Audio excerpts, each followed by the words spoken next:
Ya tidak diragukan Ikhwanul Muslimin itu sumber terorisme di masa sekarang.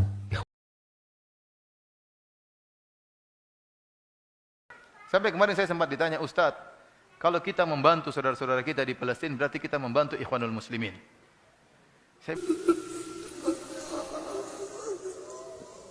Ya Allah.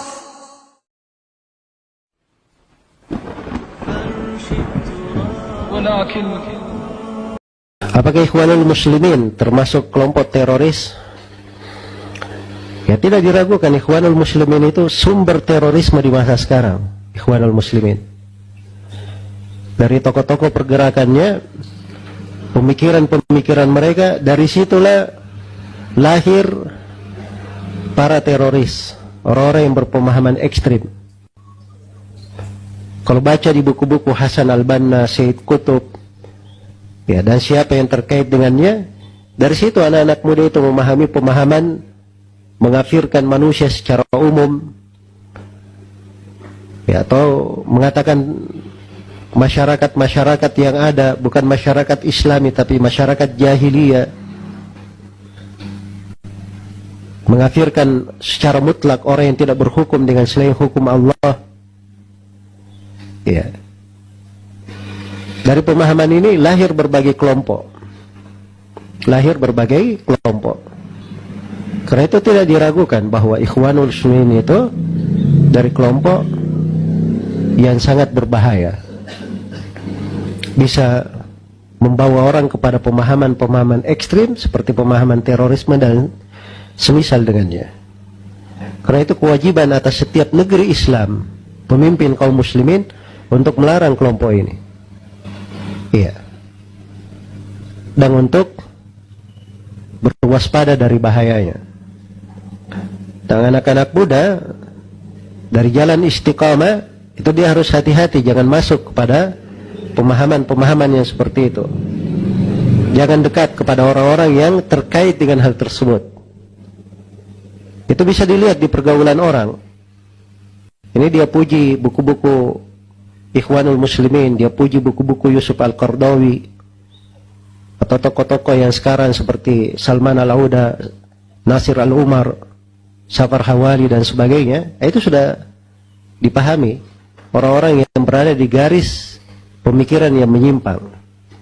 Itu berbahaya untuk generasi muda kita. Itu sebab terjadinya kudeta, demonstrasi, keributan di berbagai negeri. Ya, fatwa-fatwa mereka ini semua yang menyebabkan terjadinya kerusuhan di Timur Tengah. Nasallallahu alaihi. Karena itu wajar ya kalau diingatkan oleh ulama Islam, dan wajar kalau dilarang di negeri-negeri kaum muslimin. Semoga Allah memberi taufik kepada semuanya.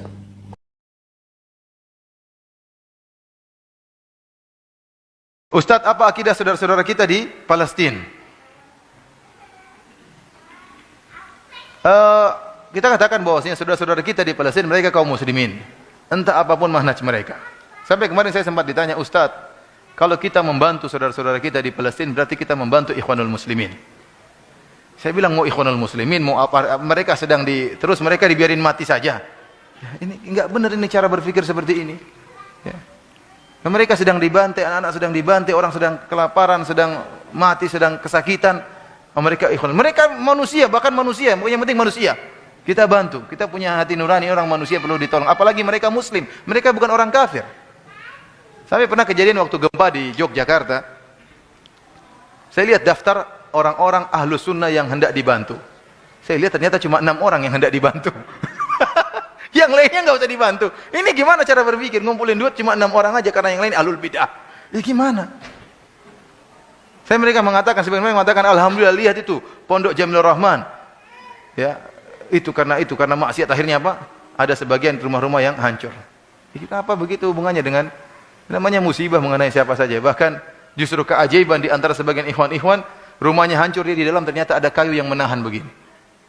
Sehingga semua hancur, namun dia tertahan dalam kayu sehingga dikeluarkan mereka dalam keadaan selamat. Jadi maksud saya bukan berarti kalau dia ahlul bid'ah misalnya, atau menyelisih akidah kita, kemudian tidak boleh kita bantu secara total. Kalau kita bantu berarti kita bermaksiat. Itu enggak benar pemikiran seperti ini.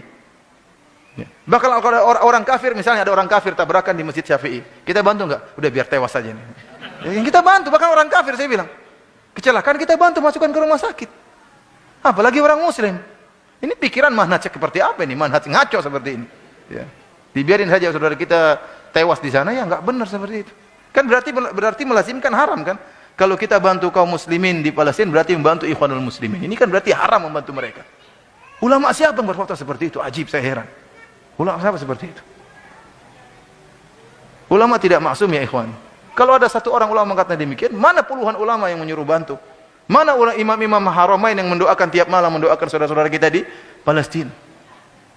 Oleh karenanya ini manhaj ngaco, yang tidak benar, yang menghilangkan rahmat dari hati kita kepada saudara-saudara kita kaum muslimin. Jadi kita disuruh bengis semua sama orang-orang selain bermanhaj seperti mereka.